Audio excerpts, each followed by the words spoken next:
বর্তমান যারা ক্ষমতা আছে উপদেষ্টা, তারা তো উপদেষ্টা এই শ্রমিকের টাকার উর্ফে উপদেষ্টা হয়েছে। ওনার বাড়ি গাড়ি সম্পত্তি বিক্রি করে এই শ্রমিকের বেতন পরিশোধ করবে শ্রম উপদেষ্টা বলেছে না? তাহলে উনি লুকিয়ে আছে কেন? অ্যাপারলেটসের যে বেতন দিচ্ছে না, এটা কি মালিকের টাকা? এটা সম্পূর্ণ আপনাদের টাকা। আমি একজন এই এনসিপি শ্রমিক উইংসের কেন্দ্রীয় সংগঠক হিসাবে আজকে শ্রমিকদের সাথে আমরা একতাবদ্ধ হচ্ছি। গার্মেন্টসের মালিক সব হইল আওয়ামী লীগের। তারা এখানে গার্মেন্টস ফ্যামিলি নিয়ে তারা বিদেশে জীবনযাপন করছে। এই 53 বছরে এই দেশের রাজনৈতিক দলের অনেক নেতা, আমলা এবং রাষ্ট্রের বিভিন্ন উপরস্তরের মহলের মানুষ যারা ছিল, পরিচালনা করত যারা, এই দেশ থেকে শ্রমিকের যে 53 লক্ষ কোটি টাকা পাচার হয়েছে, সব আপনাদের শ্রমের ফসল। তাহলে আজকে চেইন অ্যাপারলেটসের যে বেতন দিচ্ছে না, এটা কি মালিকের টাকা?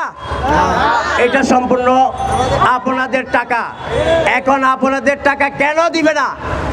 এটা জন্য রাষ্ট্রে শ্রম মন্ত্রণালয় আছে এবং শ্রম এখানে মহাপরিচালক আছে।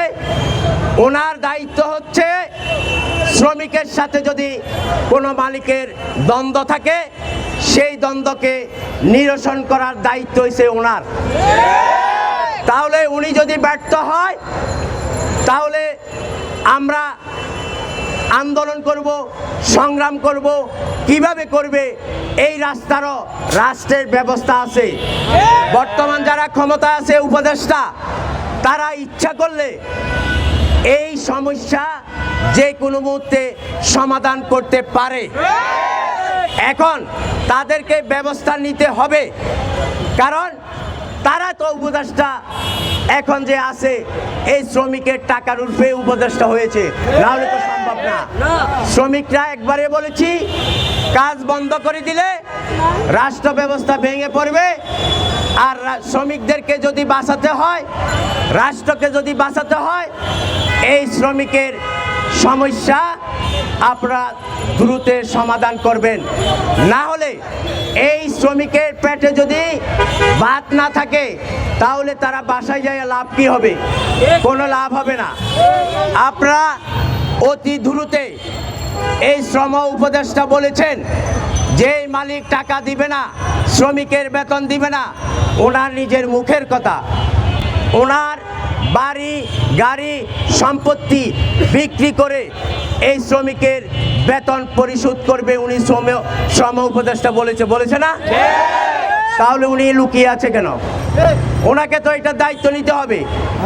বাংলাদেশের অর্থ বিভাগ এই শ্রমিকের টাকাটা দ্রুত পরিশোধ করুন। আপনারা শিল্প মালিকের সাথে কথা বলে এবং শ্রমমন্ত্রী শ্রম সচিব মিটিং করে অর্থ বিভাগ থেকে আপনারা টাকাটা নিয়ে যাবেন। আগে শ্রমিকের ক্ষুধাটা নিবারণ করেন। না হলে শ্রমিক যদি একবার পাগল হয়, তাহলে এই ব্যবস্থা থাকবে না, অনেক ক্ষতি হয়ে যাবে।